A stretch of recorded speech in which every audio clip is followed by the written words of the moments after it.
Hello there, everybody, and welcome to another great episodes of Geeks Who Like Sports. Sports. As always, I am Ray Carsillo, joined by my best friend Lee Elias. Folks, we have a great show for you today. We are talking about expectations. Batman, Star Wars, Game of Thrones. Should you be managing them? Is people overreacting? What do you deserve when it comes to expectations? What should you expect? Should you expect the unexpected? I don't know. We've got lots of stuff. We're also going to be talking, of course, about the referee situation in sports in general. But, of course, we're going to shine a special spotlight on the NHL playoffs. Something about that. I'm now going to throw a hand pass over to my buddy Lee. Lee, how's it going? Ray, it's going great. It's going great here. The weather's nice. We always talk about that. I've got a sports mug today. It's the Stadium Series from 2019. Pittsburgh Penguins versus the Philadelphia Flyers, where the Flyers won in overtime with a goal from Claude Giroux. I try and bring my sports and geek mugs to these episodes. And I'm wearing a Star Trek Original Series t-shirt today. That's awesome. Right? That is fantastic. With Captain Kirk as William Shatner, which was an earth-changing thing in geek culture. That's another episode. But I'm full on geek and sports this morning. I'm feeling really good. Yeah, no, I'm drinking from my Grand Theft Auto mug, and I'm actually just wearing a green shirt today because I am going to a special screening of Swamp Thing later. That is maybe the nerdiest thing I've heard today, which gets you extra bonus points on the show. Yes. That's amazing. Going to see Swamp Thing. I saw the trailer for Batwoman last night. I was very intrigued by that. It looks like they really did some careful writing on that. Yes. We'll talk about expectations. Have none for that yet, but I'm very excited with what I saw. Looks like CW is growing up. Yeah, well, I think, some of these shows are going to be sunsetting soon, obviously starting with Green Arrow later this year, and you have to. The DC universe is a wide and varied, rich universe, and so it's good to. But obviously, you can't have 24 hours of DC program, or can you? Well, in our world, you can. Technically, yes, you can. Nothing would get done, but yeah. Yes, exactly. We're going to be heavy on the DC show today, the DC universe today. I also have to mention this. We're not going to have too many spoilers in this episode, if any. We've had some listeners actually reach out to me like, can you stop doing spoiler episodes because I can't watch it yet or listen because I haven't seen this. I had a friend say to me, I haven't seen Endgame yet, so I can't listen to the episode. And I was like, why haven't you seen Endgame yet? Like that's my fault. It's been out for 3 weeks. Why haven't you seen Endgame yet? I'm not accepting this as a reason you haven't listened. Go see Endgame. Yeah, we have a guy at work. I work in an office with 6 other people. We share an office in our writers' room, and there's one guy who refuses to see Endgame, and it's like you're holding the whole room hostage. Yeah. No. Listen, there was a 3-week embargo. The actors had 3 weeks. It's been lifted. In my opinion, at this point, if you haven't seen it, it's on you. I'm starting to see TV ads with spoilers in them. Yeah, it's open now. Listen, 2 weeks was my mark. It's been 3 weeks. It's open. If you haven't seen it, honestly, too bad. It's on you. It's on you at this point. You can comment. You can email us. You can do whatever you want to let us know if you don't agree with us. But I think, especially with this movie, 2 weeks is enough. Opposed to TV shows where it's 2 minutes after the show ends, everyone spoils it online.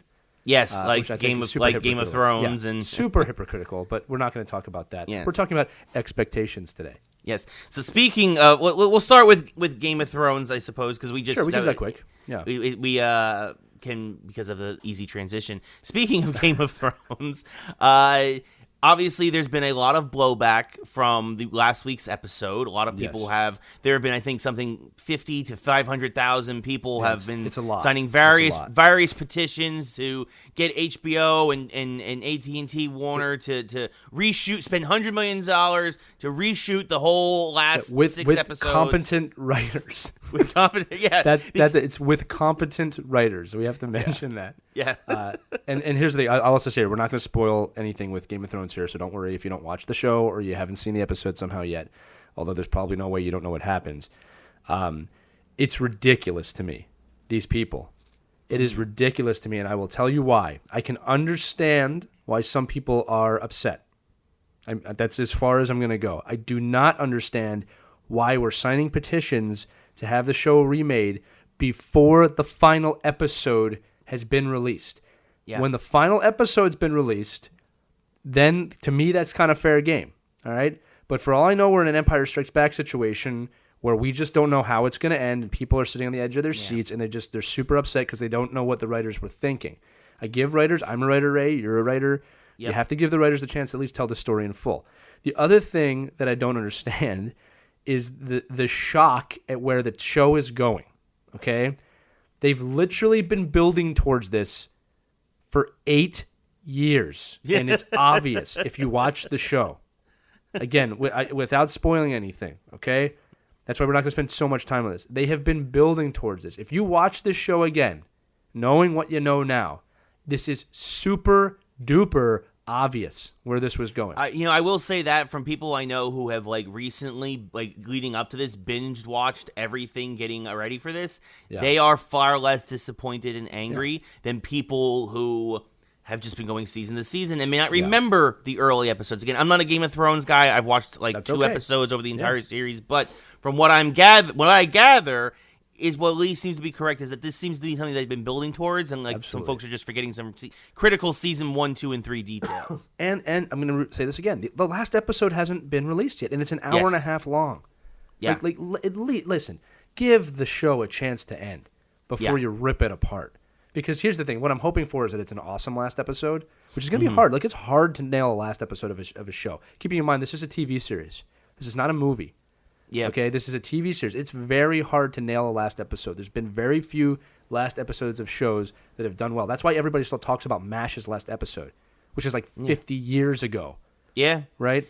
But here's the other thing I do want to mention about Game of Thrones, whether you watch it or not. And again, if you don't watch it, you can still comment on what I'm about to say because it's true of kind of linear thinking. But what happened is the first 5 episodes of this show, they all took place over a short amount of time where a lot of things happened. And then around season 6, they started stretching out how long a season took place over. So seasons started taking place over a long amount of time, and not that much was happening. Right? So I think what happened is there's a disconnect from the audience where it's wow, we got really rich character development, and I'm really invested in these stories, and the timing makes sense. And then all of a sudden it's wait, how did we get here? Why are we there? How much time has gone by?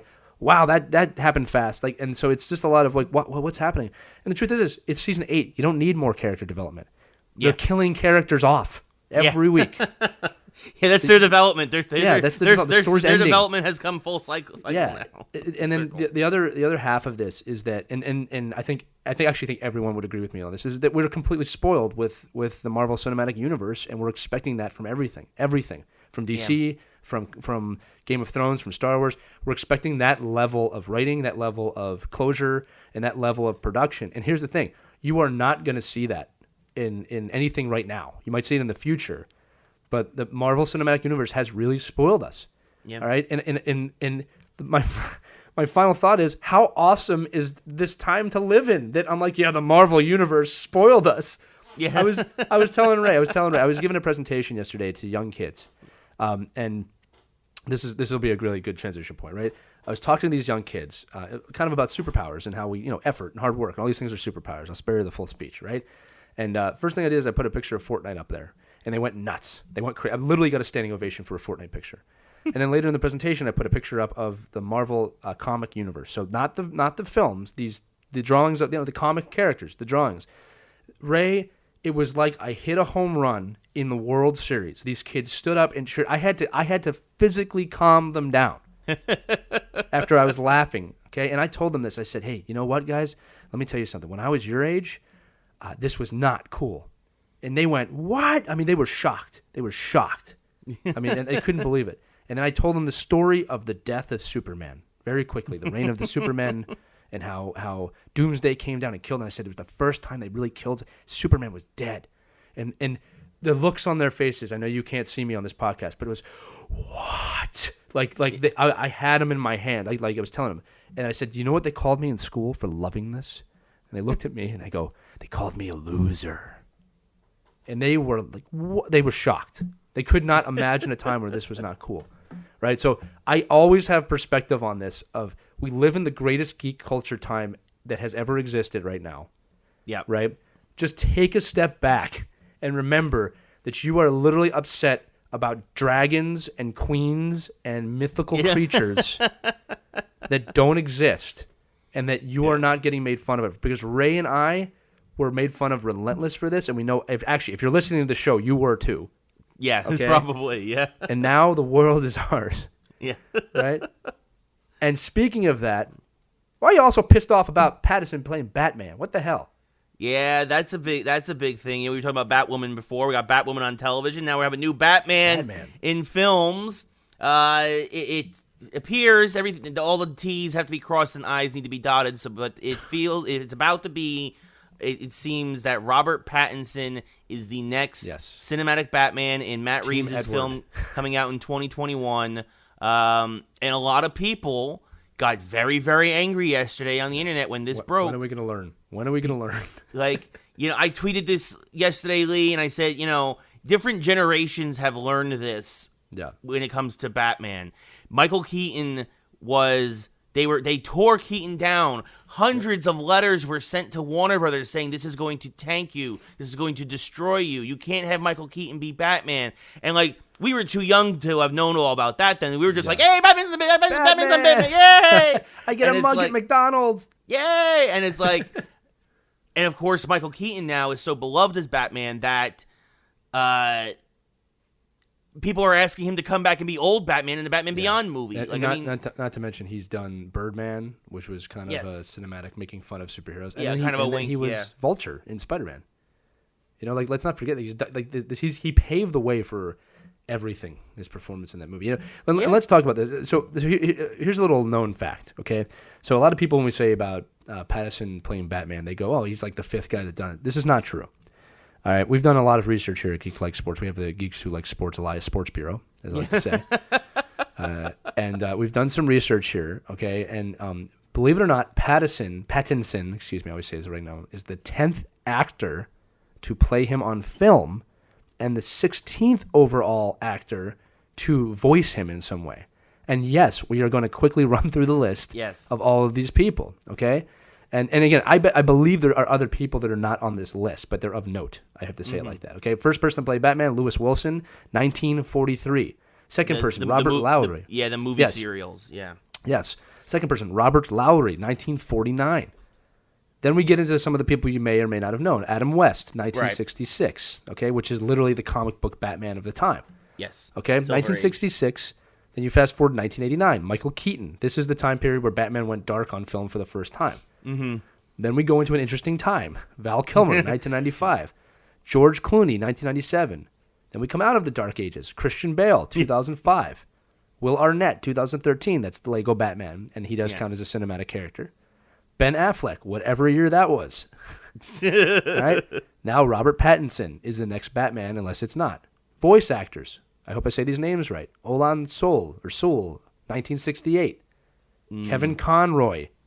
If you do not know who Kevin Conroy is, you actually do. 1992, animated series, Batman. Also, pretty much every major video game that's ever had Batman in it that was good. Yeah. Will Friedle, Batman Beyond. Is it Friedle or Friedle? I think it's Friedle. Friedel, I think.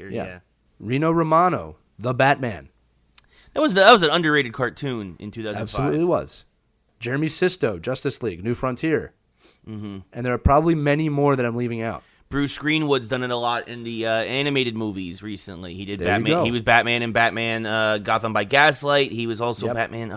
Which was great. Yes, he was also Batman in another recent Batman movie. I can't think of which one, but Bruce Greenwood's done it a couple times. The point is yes, many different people have been Batman over the years. And we're not even talking about sub Batman characters like Terry in Batman Beyond, Batgirl, Batwoman, Robin. Like I'm not even getting into those.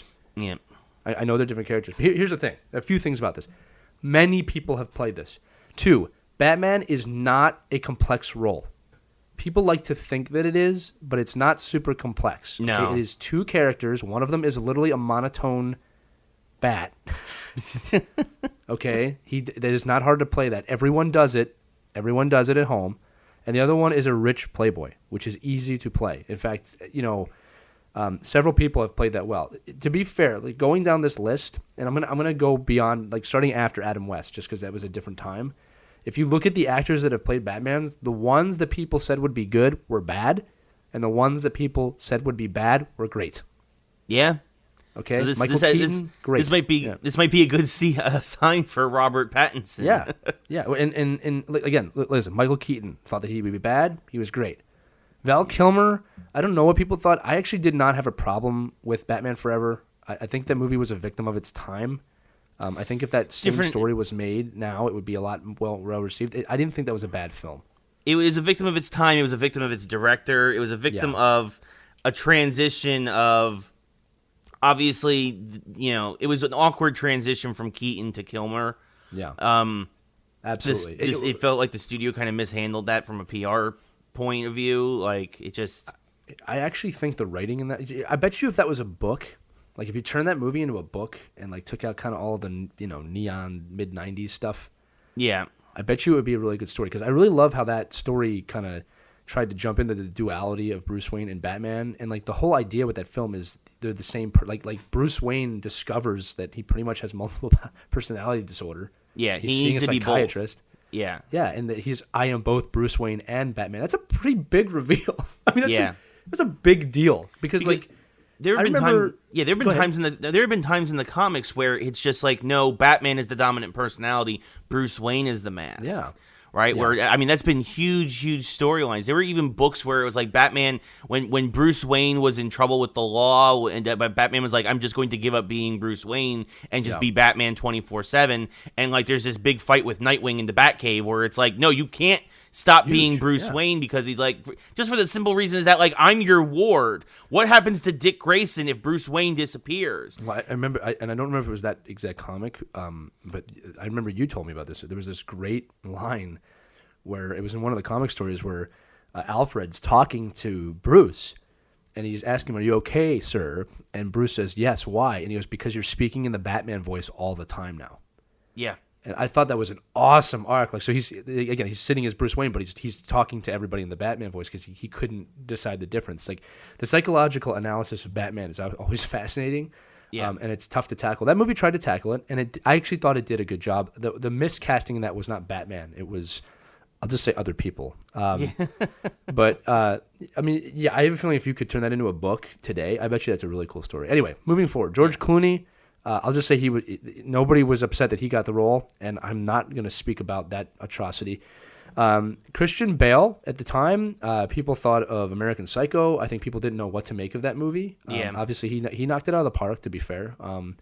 Obviously, it's a great segue to talk about Heath Ledger, another person who was completely ripped apart. Yes, Ray, I have some thoughts on that. Yeah, I was going to say, I mean, like, I admit, look, I was 20 years old at the time when that casting was announced, I believe, for Heath Ledger, or 21, maybe 22. We were in college. Yeah, exactly. And I was as harsh as anybody. I thought this was the worst. I mean, I was saying what everybody else was saying, Brokeback Mountain, all this other stuff. Yeah. Like, he had just done that movie. Yeah, we were all furious, and then he gives up the performance of a lifetime, wins a posthumous Oscar. Yeah, I mean, like, literally.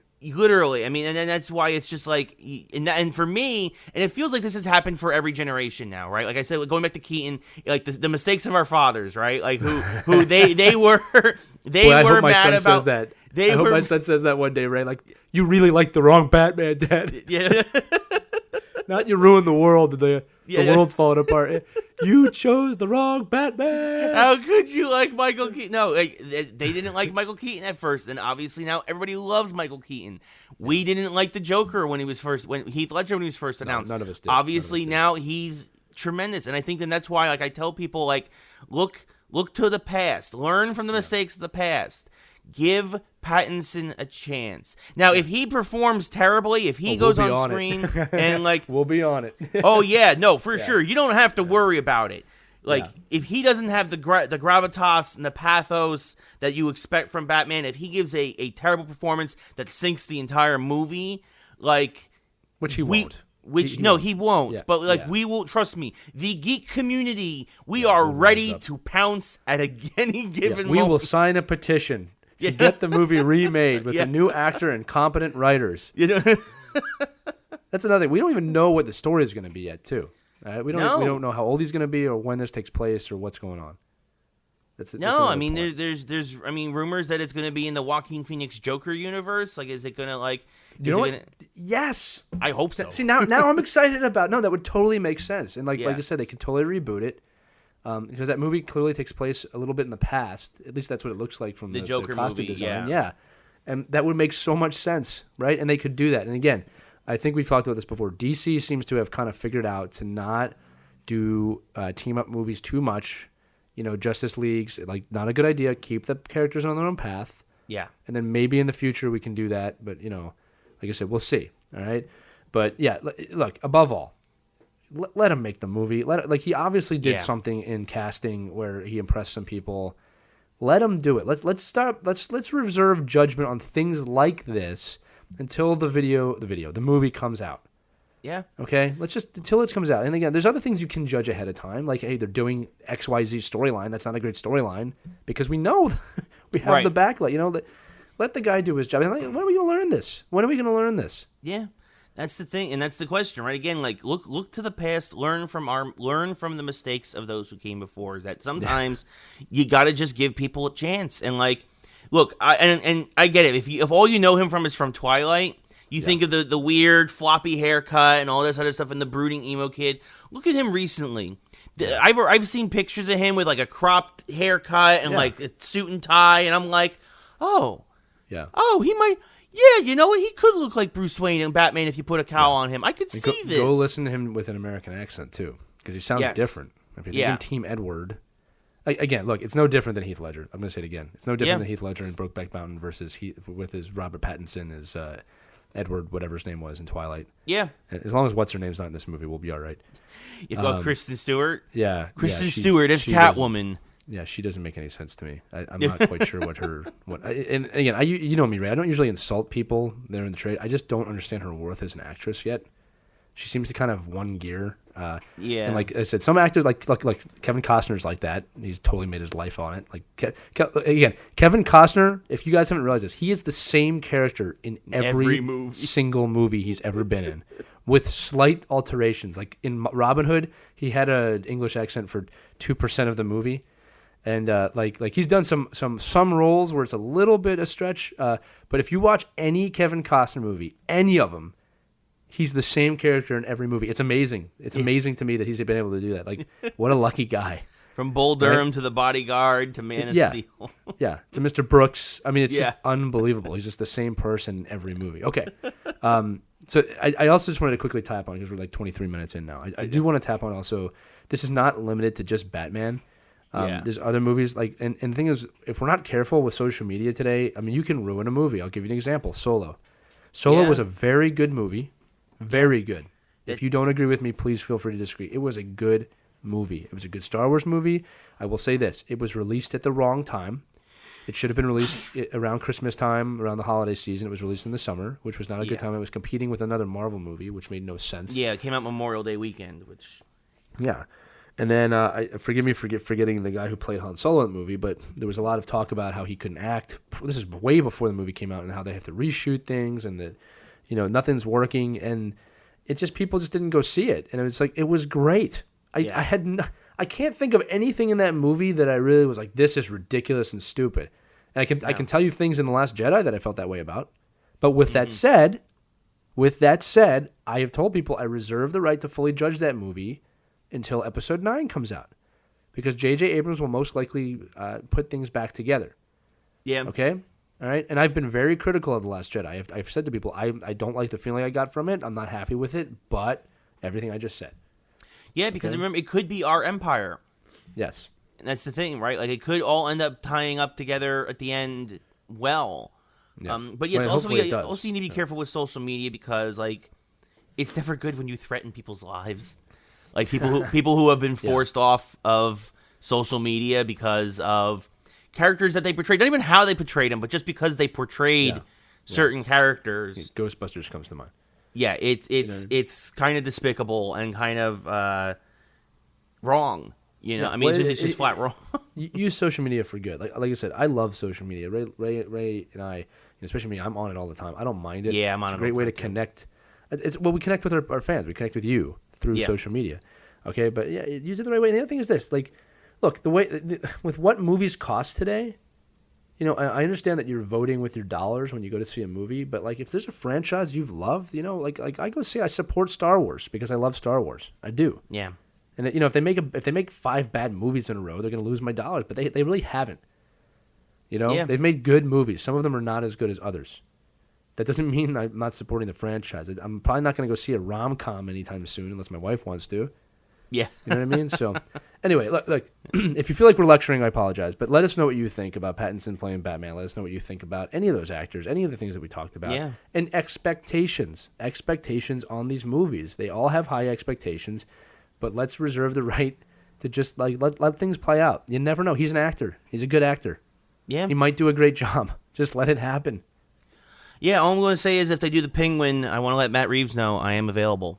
Yes, Ray does a really good Penguin. You can actually see that on some videos we've done in the past on DC Daily. Ray is the Penguin, and the Penguin is Ray. Yeah. I'm pretty sure that Danny DeVito...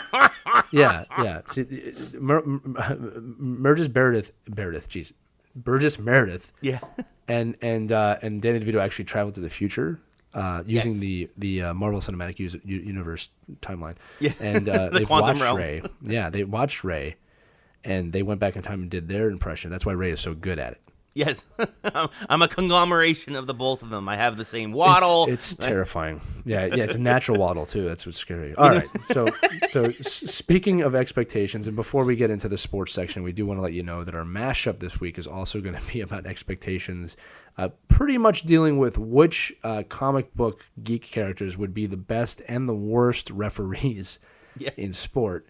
If you think about that, it gets really funny really quick. But before we do that, we're going to spend a few minutes on the NHL and expectations with officiating. And obviously this goes beyond the NHL and the conversation will. But just to bring you up to date, if you don't follow hockey, which is okay, you don't need to know this. In round one of the playoffs, there was a very controversial ending to the Sharks Vegas Golden Knights series in which the Vegas Golden Knights hit the captain of the Sharks, Pavelski, and he fell to the ice, he was bleeding, and they got a 5-minute major penalty for this. Yep. The call was reviewed by the NHL later. It was deemed that it was not the correct call. The reason why this is important is because the San Jose Sharks scored 4 goals on that 5-minute major, something unprecedented, and they were down by 4 goals at the time. It was 4-0, and they came back and made it 4-4, and then won the game late. I believe it was either in overtime or late. I'm pretty sure it was overtime. Yeah. Overtime they won, and the series 5-4. So obviously there was a lot of yelling from the fan base that this call was wrong. I will get to my thoughts on it in a minute. In round 2, there were 2 series, a lot of diving going on. There was another goal that was scored that probably shouldn't have been scored. And then when you go to round 3 in the Blue Sharks series, there was a very clear hand pass, which is illegal, by the San Jose Sharks in overtime to win the game against the St. Louis Blues. And take a 2-1 lead in the series. Yep. And once again, the NHL came out and said it was the wrong call. They actually suspended the referees for the rest of the playoffs. And this is what I want to get at. I understand it's frustrating, keeping in mind that I've been involved in sports my whole life. Okay? Yeah. I understand it's frustrating. I understand the mistakes happen. None of these teams lost the games or the series they were playing because of these calls. A game is a culmination of all 60 minutes in hockey, and a series is a culmination of all 4 to 7 games. Yep. And you get bad breaks sometimes. And sometimes those bad breaks happen in overtime in a very important game, even a clinching game. A game that decides a series. And I used to tell my players when I coached, if you want to beat the refs, score more goals. Yeah. Okay? The Sharks didn't win because they scored 4 goals. The Vegas Golden Knights lost because they gave up 4 goals. Okay? Whether the call was right or wrong or not. You don't give up 4 goals on a power play. That's almost unheard of. Yeah. I don't think that's actually any ever happened. Any 5-minute major and for those who don't know, on most power plays, you score a goal, the power play ends. On a 5-minute major, you can keep scoring. You can keep going until the 5 minutes are up, which is why the call was also such a sensitive call. Yeah, and this all comes down to accountability, okay, is that the refs and officiating are part of the game, just like umpires are part of the game. I think the frustration comes when it's not consistent, and that is something I completely understand. I totally agree with that. But those are the breaks. A bad goal, a bad call is no different than just getting a bad break in a game. All right. The other thing too is give the NHL credit for kind of removing these referees, and 2 other things too. The NHL said yesterday that the referees they removed actually had the best track record during the entire season, and they made a mistake. They made a bad mistake. Okay. Yeah. But it's very hard to officiate hockey. First of all, it's so much faster than all the other sports. Yeah, and look, I believe they are doing the best job they can. And it's been a weird year. There's been a lot of weird things that happened in the NHL this year. But get off it. Expectations. Yeah, we expect them to do a good call. You don't see the 95% of other calls they make perfectly that most other people miss. And again, I don't want it to sound like I'm defending what happened. I'm not. They were the wrong calls. It's super, super unfortunate. Like I wasn't happy about it. I even said it's a really hard pill to swallow, right? Like just being a hockey fan, because you always want the players to decide the game, always. Okay, but players do decide the game, and bad things happen. And like I said, it's like if an umpire has a strike zone and we all know it's a ball, but he's calling it a strike for everybody, then he's calling it a strike for everybody. It doesn't change anything in the game. So I just want to talk, hear your thoughts on that too, Ray. Yeah, no, I mean, it definitely, I mean, it's tough. I mean, you look back to the NFL playoffs where the Saints on that pass interference call against the Rams, you mentioned there's a strike zone. It's very consistent. I mean, it's a thing, though, where, like, do these instances require the expansion of replay? Like the pass interference call in football, now, I mean, they've expanded replay now where penalties can now be reviewed. You know, we should touch on that real quick. Because here's the thing about the Saints Rams game. It's a little different than in hockey. Actually, it's different than every other sport. Is that one really hurt? And I'll tell you why. Because there's no other chance to win. Like it's not a 7-game series. Right. It's a one and done. Yeah, and like that call literally decided the game in terms of positioning, like time clockwise, right? Yeah. Like the refs kind of ended the game. It doesn't refute the players in terms of like you have to play the whole game, but like that's way worse than the NHL situation. Way worse. Yeah. Because there's no more chances. That's it. It was a blown call. But again, I joke that even Madden figured it out. It was a call. The game knew it was a call. Go ahead. I'm sorry. I'm talking a lot, right? But yeah, no. I mean, it definitely it decided the game. That moment kind of clinched the game for the Rams. But it definitely, again, it's a culmination of everything. And these guys make mistakes. But then it's the question of, well, how much do we expand replay? Hockey has instituted replay now, where if you still have your timeout, you can do a challenge. It's either you can try offsides or goaltender interference. Do they expand this to where it's like, well, if it's they scored off a hand pass, like do they expand that rule? We have to, and the reason it wasn't reviewable is because it wasn't the play on the goal and the refs didn't see it. But look, it should absolutely in Toronto, which is where the NHL headquarters is, where I watch all the game. They should be able to call down to a game and say, look, there's a pretty clear hand pass here. You got to, especially because they kind of were talking about it. It's a shame. It's a shame. Like again, the conversation's open. And here's the thing. That's something you should be thankful for, too, is that, the fact that the leagues are even willing to expand on these things. Yeah. I mean, and it's like the whole strike zone argument of, like, should we be automating the strike zone with computer technology? I was actually going to ask you that because, like, that's the thing. Like, there are certain things that technology could remove the human element of the game. Now, I'm not saying that, like, you remove all the human element, you suddenly put computer chips in the baseball and the bags, and if the baseball's within a certain range, it'd be too much. But with pretty simple technology now, you could institute a universal strike zone with a light or whatever that says, like, okay, if the light turns red, that was a strike. If it turns green, that was a ball. Like, it's one of those things. Like even in hockey, do you put something like a little thing in the puck so that if it crosses the goal line, it's a goal. Like, I mean, it's one of those things where can we use technology to remove some of the human element of the game? But we lose something if we do that?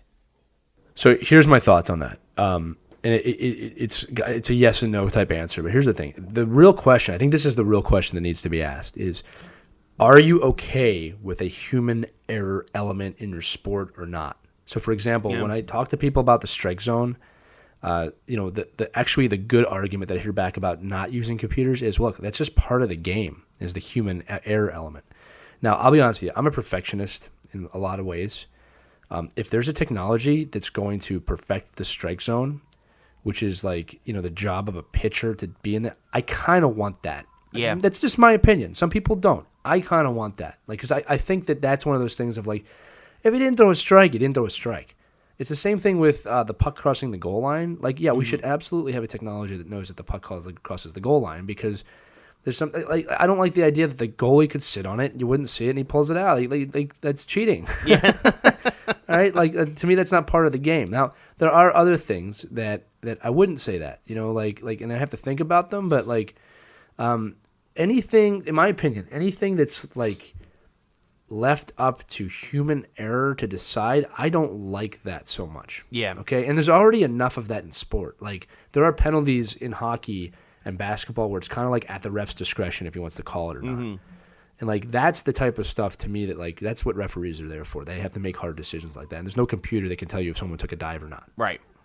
You know what I mean? Yeah. But yeah, no. My answer is this. Yeah, I think if there's a way to perfect the game, in terms of strike zones, in terms of goal lines, Yes. like I'm all for that. I believe there is a minor league baseball league that's actually doing that this year. They're testing it out because the umpire is still needed. He's still needed for calls at the plate and other things. Yeah, He's still there. you still need umpires for sure. I'm not saying you get rid of all the umpires because like it is true that there is that human element for calling, safe out, for calling and even that, I mean there's replay in baseball even to help with that, but I think that you need to I think if you can improve the overall game, and I also think you would improve the pace of the game because you wouldn't have all these guys coming out arguing balls and strikes all the time. Because it is true, we see it a lot with like there's umpires with inconsistent strike zones. I mean, it happened the other day in Yankees in Baltimore. I mean, Domingo Germán. I mean, as much as it worked for the Yankees. He struck a guy out. Lee, the curveball was a foot off the plate, and the umpire called it a strike, and I'm like. Well, I'm glad we got the call, but like that's the wrong call. Like, well, here's the other thing. It really doesn't help watching baseball now when they have the strike zone on the TV and you can see when it's not in the strike zone. And assuming that that's correct, I do have to say that I do assume it's correct. But like, I was watching the Phillies the other day, and it's like, I'll be honest with you. The umpire was super consistent with this for both teams, but it's like the low fastball on the outside side of the plate was always a strike, and it wasn't like on the line. It was always out. Yeah, and it makes me think like, does he know he's doing that and just can't change it this late in the game? Every player knew it. Yeah, like on both teams, and like even the announcer said like, look, he's calling it consistent. You just have to know that's going to be a strike. Yeah, and then again, this is where the argument comes into of like the human error is like, well, is it a skill of a baseball player to realize that and then to swing? And I'm like, I don't think you should have to swing at something outside the strike zone. Yeah. Because that's ridiculous to me. Yeah, but you're swinging at a ball that probably is going to get you out if you actually make contact anyway. Yeah. Like it just or go foul anyway. It's just I'm all for it. And like I said, it does not help that we already have a visual on the screen of like how well an umpire is doing. Yes. And again, like I don't know. I'm interested to know even more about the skill set of umpires of how much do they train to see that right? Yeah. Because here's the thing, there's no possible way from that angle. There's no possible way from that angle you're going to get it right every time. No, and I think that's really part of it too. Is that that's why in Little League umpires stand behind the pitcher. Exactly, I've seen that. Yeah, like that's it's good. They call it well. Yeah, it's a better angle for them, and they also, I mean, part of it is safety because they know they're not a ball isn't usually going to get batted back up the middle and T-ball or whatever. But like, I mean, it's also for many years growing up the strike zone. So the strike zone is obviously from your knees to just under your chest, right? Like typically, and it's like and it's as wide as the plate. For a long time, umpires, at least when I was growing up, that changed to where the strike zone got smaller top to bottom and got a little wider than the plate. At least that's what it felt like growing up. But then that's part of the reason why these visuals were instituted too, where it's like, no, you have to. We have to get back to the original rules where this is the strike zone, this is what it is, and like, because I remember all the time growing up, balls that looked like they were 6 inches outside or 6 inches inside were being called because the umpire, because it used to be, well, this is what the players can swing at now, this is what they can hit, and it's harder for them to hit pitches that are up here, up to their chest. Then here's the other thing too is like, and this is something what we can maybe discuss in a future episode. The technology also kind of starts to beg the question of, should the strike zone be just a rectangle? Yeah. Because with technology, you could actually change what the strike zone is. Now, this might sound ridiculous to you, but if you start thinking about it, like the different shapes, even the depth of the plate.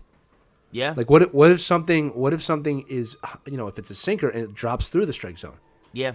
Well, that's always supposed to be called a strike. If it crosses the plate when it's in the strike zone, then it's a strike. But a lot of times umpires, because it is so fast. That pitch is coming at you 95 miles an hour, 60 feet. Like, you have literally a second and a half to make that call. You're sometimes just looking down to see where the catcher caught it, that's why they call it framing the pitch, right? Where sometimes the catcher will pull it back, and they'll call that strike off of that because sometimes the umps need help. So here's the thing, too. It's just the evolution of the game. Like, think about if they had a 3-dimensional strike zone computerized. And that what you could do as a pitcher, like again, we talk about clipping the corner. What if it's the back corner on a curveball? Yeah. Right? And then is that a strike? So what I'm trying to say is, like, is it a trapezoid shape at that point? Again, we could go on this for a while. There's some pretty interesting things. Because here's the thing. If a guy throws a curveball and it comes in the back depth of a strike zone, that's probably not a strike. The current rectangle shape I'm talking about. Right.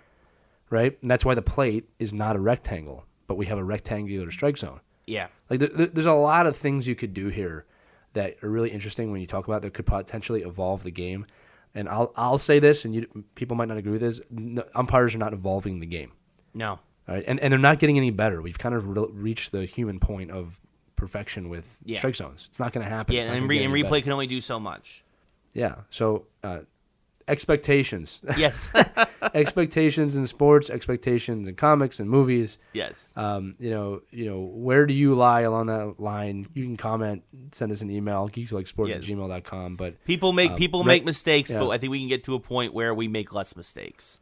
Yeah. Anything to make it more perfect. And again, I'm a perfectionist. You may not be. I understand that. And Ray, I'm going to let you segue into the mashup. Okay. Well, so even though humans aren't perfect, superheroes who aren't always human sometimes get to be a little. They're a little more perfect.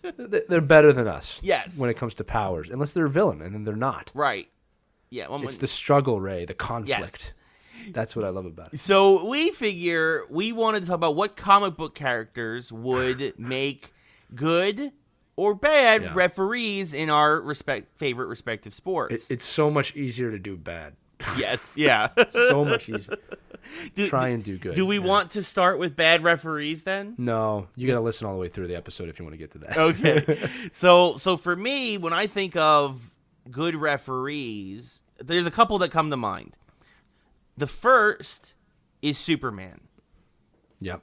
Superman would be a great referee. Superman can see. There's actually a great moment in Superman number 11, which just came out. I know what you're talking about. Where Superman is having a conversation with his father, Jor-El, in space, and they're talking, and his son, Jonathan Kent, the new Superboy, is there, and he realizes that his son is watching this, and he realizes, oh my God, my dad and grandfather are talking in super speed and everything has slowed down around them because they need to get exchange information quickly. Like, they're in the middle of a war zone. It's 3 alien races fighting, and Superman's like, I have a second and a half to find out what's going on here. Dad, Jor-El, tell me what's going on. And then it's just like, blah, blah, blah, blah, blah, blah. But he's understanding it in super speed and super slow-mo, so everything around him seems to have stopped, but he's having it seems like a regular speed conversation with his dad. Yeah. So Superman can see everything in super slow motion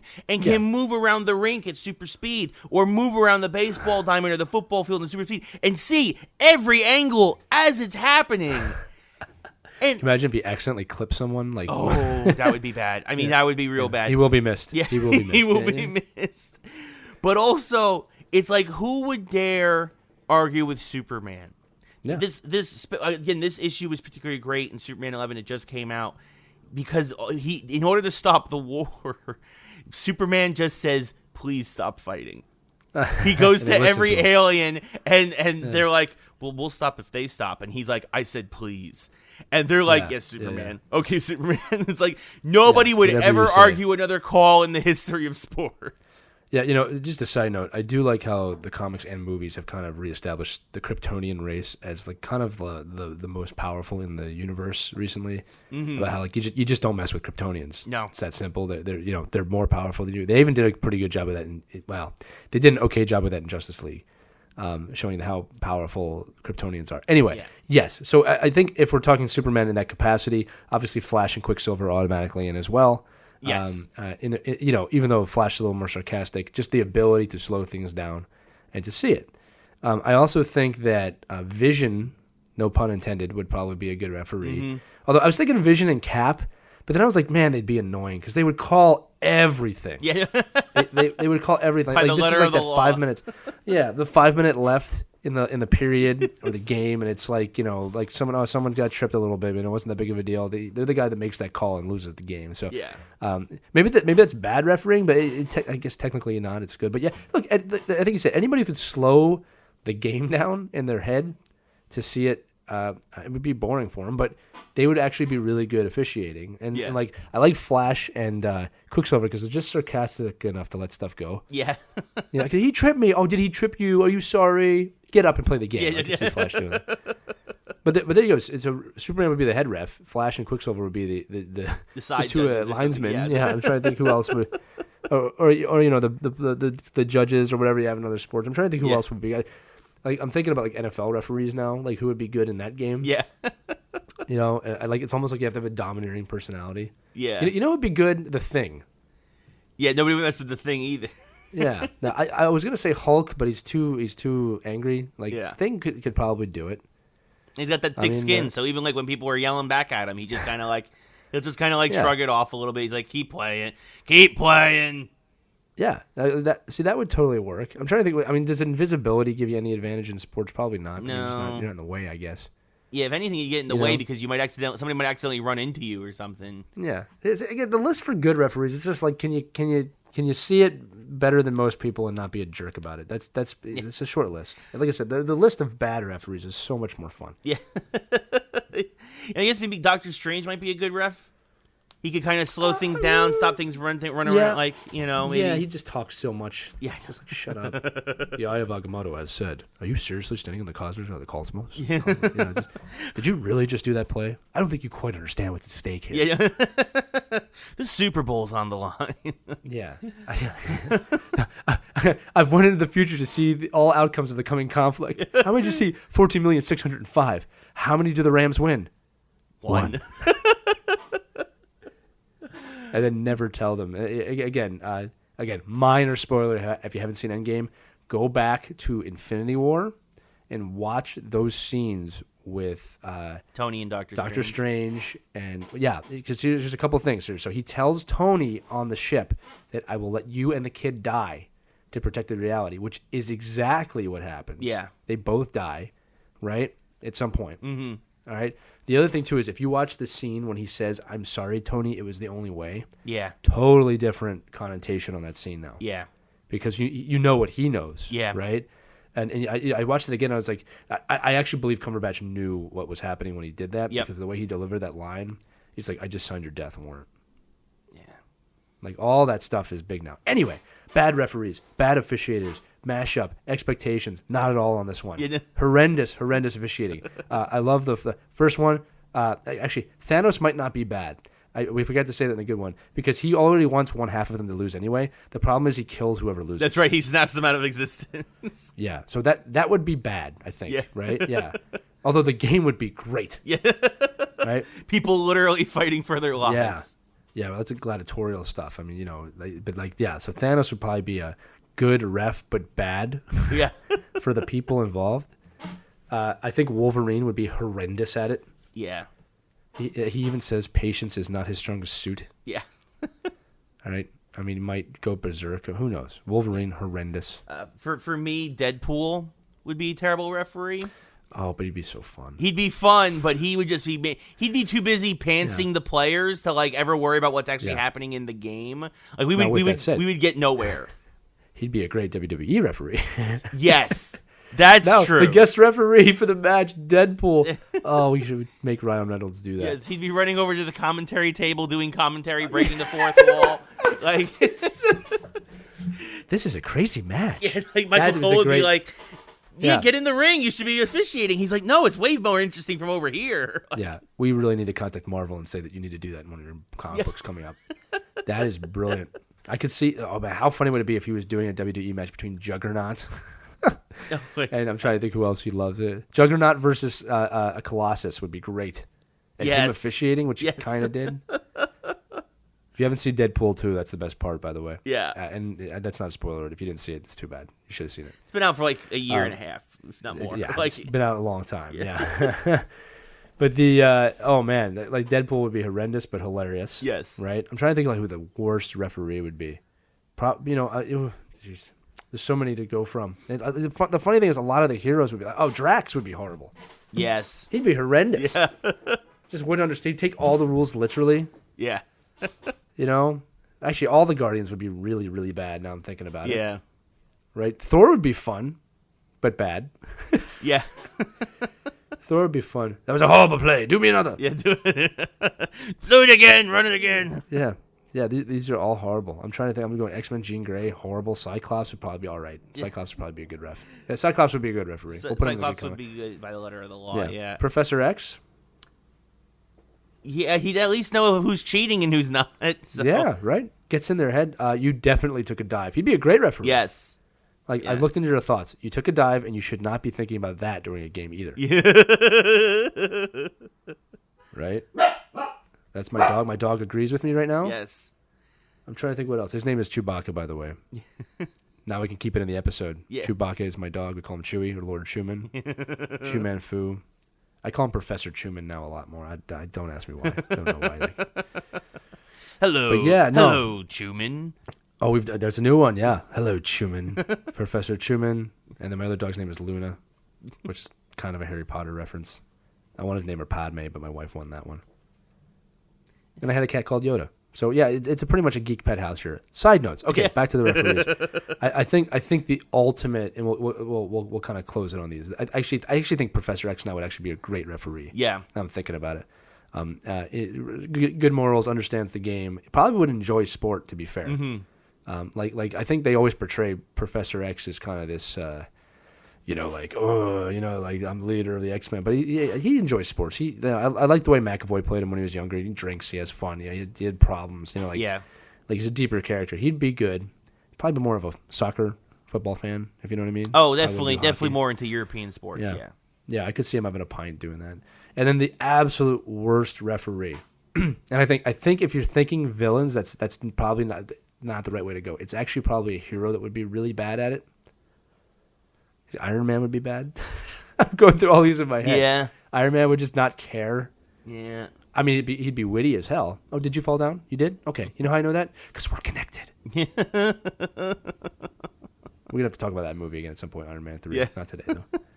I'm trying. Who do you think would be the worst? The absolute worst? I'm trying to think. It's...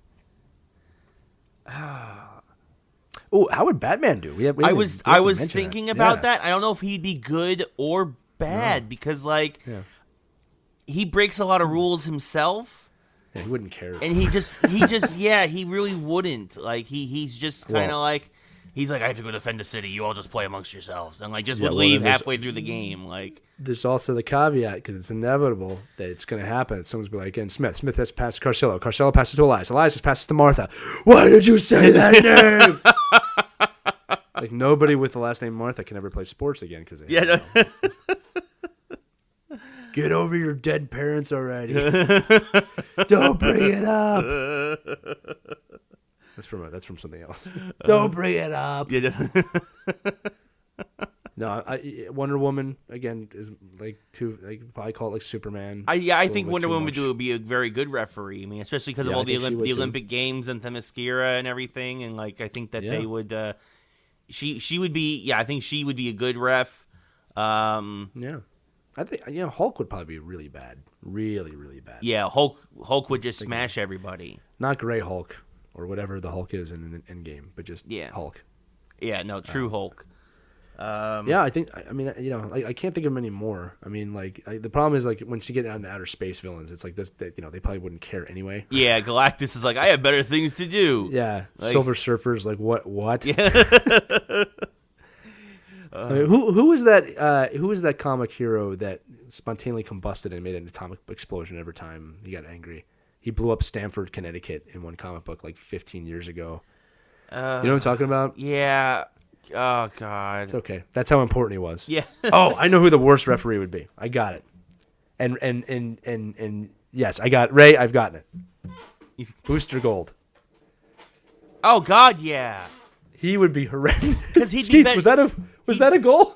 Not only that, but here's the thing: he'd be betting on the game, or he'd have future knowledge. That's great. He knows who's gonna win. He'd be betting. Yes. Complete Back to the Future 2 technique. Yes. Right.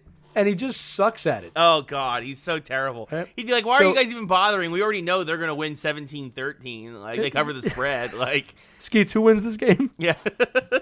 So he has a robot friend. All right, so I feel like we have to say this. If you don't know who Booster Gold is, look him up, because he's a Deadpool-like character, okay, in terms of just sarcasm. Yeah. Right? He does not break the fourth wall. He's in DC. Read Infinite Crisis. Yeah, okay? He's very good in that. the 52 weekly thing. Yeah. His late 2000s run was good. 10 years ago, yeah. The current Booster Gold stuff, whenever Booster Gold appears, is not nearly as good. He's even more of a screw up than he used to be.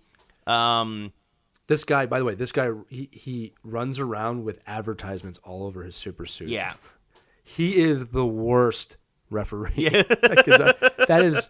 As soon as I said it, I was like, oh man, that is it. Yeah. Booster Gold, nominated, ESPY Award, worst referee in sports. There we go. And knows who's going to win before the game and bets on the game anyway, has advertisements on his super suit, and really doesn't care. Yeah.